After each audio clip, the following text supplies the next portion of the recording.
Yes, igicamunsi cyiza, igicamunsi cy'umugisha, nshuti bakunzi bakundwa, muryango mugari Rwanda Media Group Plus. Twongeye kubasuza, twongeye kubaha ikaze mu bice bigiye bitandukanye mugiye muherereyemo. Abataramu muherereye mu gihugu cy'u Rwanda, Uganda, Uburundi, ndongeye ndababwira ati habari za masiku, habari za mchana. Abataramu muherereye Congo Brazzaville, RDC ndetse Tanzania, ndongeye ndababwira ati mumeze mute kabisa. Twimatatura kuri iki gicamunsi cya tariki ya mbere z'ukwezi kwa gatandatu mu mwaka wa 2025. Turahera ku makuru akomeye cyane. Tayari nuko amwe makuru atugezeho.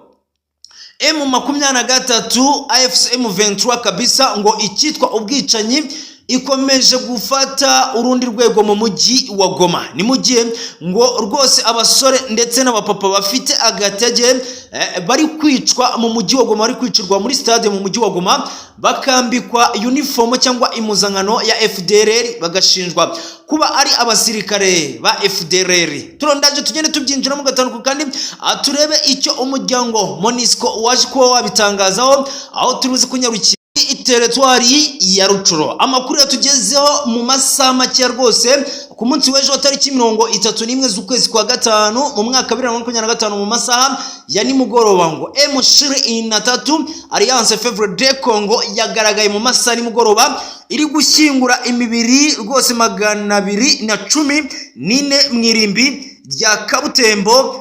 Ubwo abahazi abatuye mu mujyi wa Goma ndizera neza ko hano muhazi ngo mu gihe rwose ngo yari imirambo 600 yabaguye ku rugamba mu gice cya teritwari ya Rutshuro. Ndaje tugende tubyinjira mu gataruko kandi kabisa twimatatura kabisa. Turaza kurebera hamwe igisirikare gishyashya cya guverinoma ya RDC gisote batayo zigera kuri 3 zatojwe neza, dore ko rwose amakuru ahari ngo igisirikare cya FARDC gisanzwe cyahoze ku bwa Joseph Kabila, iki gisirikare cyamaze guteshwa agaciro ubu magingwa ya nuko uwitwa Felix Kilombo Antoine Chilombo rwose nuko ari gukora icyo bita deformation ndetse no guforoma igisirikare gishyashya agendeye ku gisirikare cya Wazalendo, abacunguzi b'igihugu cya RDC. Turaza kurebera hamwe ese abo basirikare batayo 3 zirerekeza he, ese zigiye gufasha iki igisirikare cy'abarundi ndetse n'igisirikare cya Wazalendo muri Uvira. Ni byinshi cyane tugiye kugenda tugarukaho. Ndajya ngo muzamure subscribe zanyu, mu sharing, mu commenting, asige dukomeze kugenda twibanira mu makuru n'ibiganiro bikomeze kugenda bitambuka hano kuri Rwanda Media Group Plus. Reka dutangirane n'ingingo ikomeye cyane, aho ihuriro AFC M23 ngo rikomeje gukora ubwicanyi, icyitwa ubwicanyi ndengakamere, guhonyora uburenganzira bw'ikiremwa muntu mu mujyi wa Goma, nk'uko amakuru dusanze nonaha muri studio. Ngo mu masaha atambutse ku itariki 31 mu masaha nijoro, guhera saa 6 z'ijoro kugeza saa 8 z'ijoro, inyeshyamba za M23 zakoze icyitwa operation mu ngo z'abaturage mu mujyi wa Goma, ngaho zasatse abasore guhera ku myaka 16 kugera ku myaka 48-50, ngo kuba uri umupapa ufite agatege, ngo kuba utaragiye mu gisirikare cy'izi nyeshyamba za M23, kuba utavuga rumwe n'ubutegetsi bw'inyeshyamba za M23, nuko utasigaraga muri urwo rugo. Baje gutwarwa muri stade iherereye mu mujyi wa Goma, ngo aho baje kwicwa n'iki gisirikare cya AFC M23, bambikwa impuzankano igisirikare cya FDLR gikorera mu burasirazuba bwa RDC, gishinjwa kuba cyarasize ngo gikoze genocide mu gihugu cy'u Rwanda. Aya namwe mu makuru atugezeho muri aya masaha kabisa, tuvuga ati birababaje cyane. Ibi ni ibintu bikomeye cyane, namwe mu makuru tugomba kugenda tuyebagezaho, namwe mukarushaho kugenda musobanukirwa akantu kandi kwikomeje kugenda bitangazwa. AFC M23 mu minsi itambutse yarezwe umuryango w'ibihugu by'ubumwe bw'Uburayi ndetse n'umuryango w'abibumbye, ndetse ukongeraho umuryango ushinzwe kurengera uburenganzira bw'ikiremwa muntu ndetse n'umuryango wa MONUSCO, byashinjije M23 kuba ihonyora ubuzima bw'abaturage mu mujyi wa Goma. Iki kirego AFC M23 yakihakanye yivuye inyuma, aho AFC M23 yarezwe kuba yarahitanye abarenga 3,000 kuva yakwigarurira umujyi wa Goma. Nyamara AFC M23 yagaragaje ko ngo abagera kuri 600 aribo bahitanwe n'ibitero ubwo ngo AFC M23 yinjiraga mu mujyi wa Goma. Nyamuna nuko amakuru akomeje kujya hanze agaragaza yuko AFC M23 ikomeje kwisasira abatari bakeya mu mujyi wa Goma, aho iri kubica ngo ibashinja kuba na ruhare ngo batanga mu bufatanye bya gisirikare ngo kubafasha kujya kugaba ibitero, gutanga abana b'abasore ngo bajye mu gisirikare, ndetse n'utavuga rumwe n'ubuyobozi bwamaze gushyirwaho n'iryo huriro AFC M23 ngo ni icyaha mu mujyi wa Goma. Ari kwita ajyanwa muri stade mu mujyi wa Goma akicwa, asigaye akambikwa impuzankano ya FDLR, asigaye agashinjwa ngo kuba ari umusirikare wa FDLR wabonetse mu mujyi wa Goma uri kurwanya ubutegetsi bwabo. Aya namwe makuru atugezeho tuvuga tarababaje, reka tugende tuyabagezaho namwe murushaho kugira musobanukirwa ibikorwa biri gukorwa na AFC M23 mu mujyi wa Goma. Pourtant reka tunyarukire mu mujyi wa Goma, hari amakuru yagiye atugeraho yagiye agaragaza ubwicanyi ndengakamere buri gukorerwa mu mujyi wa Goma. Uyu mujyi wa Goma naho ngo nuko rwose icyitwa abasore abapapa bafite agatege basigaye muri iyi axe ya Bukavu ngo ni ingerere kabisa. Bamwe batwawe mu rugamba muri Uvira, abandi batwawe mu rugamba za Rucuru, abandi batwawe mu rugamba ngo mu bice bigiye bitandukanye. AFC M23 ngo iri kubatwara ikababanza imbere akaba aribo baraswa.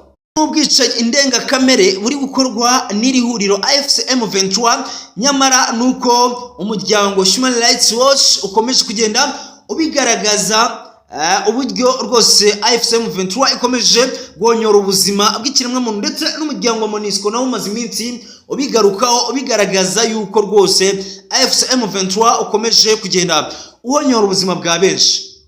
Reka tunyarukire kuri batayo z'abasirikare bakomeye cyane. Igisirikare cy'intarumikwa kimaze koherezwa muri Uvira, ni igisirikare rwose nk'uko amakuru abitangaza. Witwa Felix Antoine Chilombo Kisekedi akimara kubona yuko igisirikare cya FARDC ari igisirikare cyabaye formation cyangwa cyashizweho na Joseph Kabanga Kabila wari uyoboye ubu butegetsi bwa RDC, ubwo Joseph Kabanga Kabila yasigagamo abagambanyi benshi bagomba kuzagambanira Felix Antoine Chilombo Kisekedi. Ibi ngibi rero Felix Antoine Chilombo Kisekedi akimara kubibona yahisemo kwimika igisirikare gishyashya aricyo Wazalendo. Magingo ya hari abasirikare bamaze gutozwa batayo zirenga 3 bagiye koherezwa muri Uvira gufasha igisirikare cya Wazalendo gufatanya n'igisirikare cy'abashingarahe kwirukana ndetse no kunetiririza byimazeyo uyu mwanzi wa AFC M23. Aba ni abasirikare baje biyongera ku gisirikare cy'abarundi kirenga batayo 10 na zinga ibyo twagiye tubibabwira amabatayo. Nakubwiye yuko igisirikare kimwe cya kabiri cy'igisirikare cy'u Burundi cyamaze kwinjira Uvira cyaravuze ati aho kugira ngo AFC M23 yinjire Uvira tuzasigarana umusirikare umwe ku butaka bw'igihugu cy'u Burundi. Kwera bazi neza ibibi bya AFC M23 afatanyije na Red Tabara, afatanyije na Android ndetse n'abarwanyi batwirwaneho, niyo mpamvu yahisemo gufata igisirikare nyamukuru cy'igihugu cy'u Burundi acyohereza ku mupaka uhuza u Burundi na RDC, ndetse afata ikindi gisirikare akinjiza muri Uvira. Magingo aya ndakubwira yuko ibikoresho karundura, ndakubwira ko iki gisirikare kibona General Evariste Ndayishimiye ari utegeka ubutegetsi bw'u Burundi cyamaze gutumizaho indege zigera muri 4 zo mu bwoko bwa Falcon 22 zigomba kwifashishwa mu rugamba bahanganyemo n'umwanzi AFC M23 muri Sud Kivu. Ni imbaraga zikomeye, n'urukuta rukomeye ruri kubakwa. Ubu ngubu hari abatasi cy'amaneko zoherejwe muri Uvira zavuye mu gihugu cy'u Burundi, abasirikare bagera kuri 62 bagiye kwifashishwa mu kuneka ndetse no gushaka makuru ahaba hari umwanzi wa AFC M23 mu bice bya Fizi, Mwenga ndetse n'ibindi bice bicikije Uvira, dore ko uwitwa rwose General Neva yamaze kubona yuko nta kindi kiri gutuma umugande azana karimi kareshyareshye cyangwa ibindi bihugu 12 bishyigikiye AFC M23, ahubwo yamaze kubona yuko bakeneye inzira yo kugira ngo bahabwe inzira yo kwinjira muri Uvira, asigaye baharure inzira AFC M23 igomba kunyuramo injira Uvira. Rero ibingibi President General Neva yamaze kubibona, niyo mpamvu magingo ya yemeye guhara imbaraga ze zose, aravuga ati ngomba kuzinjiza Uvira ndetse no ku mupaka uhuza igihugu cy'u Burundi ndetse na RDC. Namwe makuru tugomba kugenda tubagezaho. M23 ikomeje kujya mu kaga gakomeye cyane. Murumva iyo 214 yaje kuba yashyingurwa muri iririmbi rwose ryitwa Kambarebere Nyamuna. Aya ni amakuru aba yatugezeho natwe twahawe na zimwe mboni dufite mu burasirazuba bwa RDC Nyamuna, tukavuga ati natwe abataramu abakunze umuryango mugari Rwanda Media Group Plus tugende tuyabagezaho. Ni mwirimbi rya Kabutembo riherereye hari hafi rwose ya Goma muri Rucuro. Ubwo abahazi murahazi Nyamuna, abatuye muri Goma ndakeka muhazi cyane. Iririmbi rero ryashyingwemo abasirikare 214 ba AFC M23 baguye mu bitero bikomeye cyane byabereye muri axe ya Rucuro, ndetse amakuru avuga yuko haguyemo abasirikare barenga 600, gusa 214 nibo baje kuba bashingurwa muri iryo rimbi rya Kabutembo riherereye muri axe rwose hafi y'umujyi wa Goma. Murumva ko ni amakuru akomeye cyane.